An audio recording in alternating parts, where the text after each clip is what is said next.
toughest challenge this year was during the summer. Got really warm mid-June and stayed that way throughout the summer, very, very little rainfall.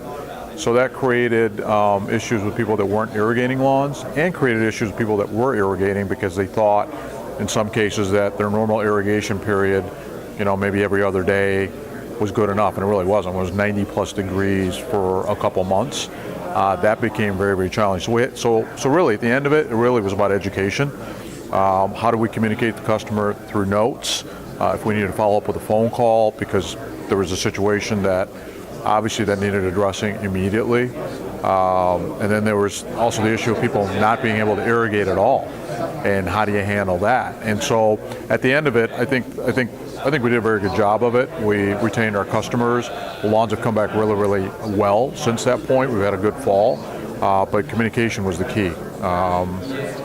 Part of that is our culture is, first thing you do when you get out of your vehicle is you go knock on that door, talk to that customer. If they're not home, the note that you leave is very similar to having that conversation with that customer.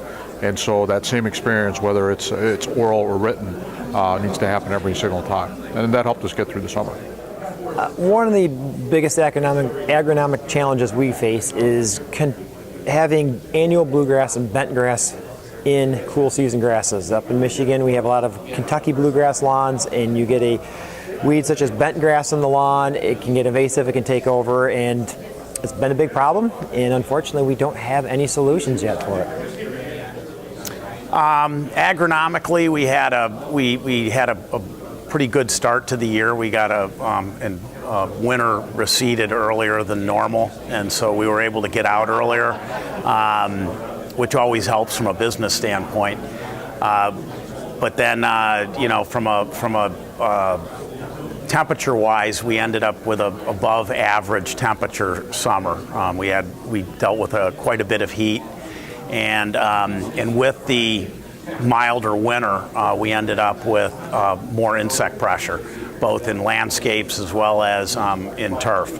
So we had above-average sod webworm, chinch bug, and then our grub pressure in the fall was much greater than normal also, because we didn't get the kill from the freezing temperatures over the winter, because we had a really mild winter last year. So, and the other part was, so what did we learn from that, and how did we just had to deal with it from a communication standpoint, I think, is the key.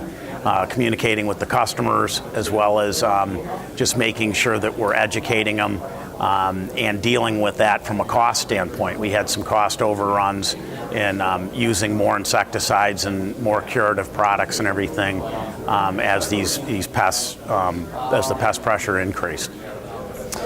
So one of the main issues that we faced was the breakthrough of our of crabgrass as we got into late May, spreading out our pre-emergence a little bit further throughout the duration of the season, allowing for more control of crabgrass and summer annuals, and utilizing some new products to help control that. Well, we've been in the middle of a 3-year drought up until early this year, and this spring we've had more rain than I ever remember having. It's hard to complain about it because we've been in a drought, but we had more rain days this year than I probably have had in all 10 years of being in business combined, but we lost virtually no revenue. We had to work half days, 2 or 3 Saturdays, but man, we caught up, and it's really hard to complain, when we were looking at complete watering restrictions and shutdown for everything, and now our lakes are full again and everything's back to normal.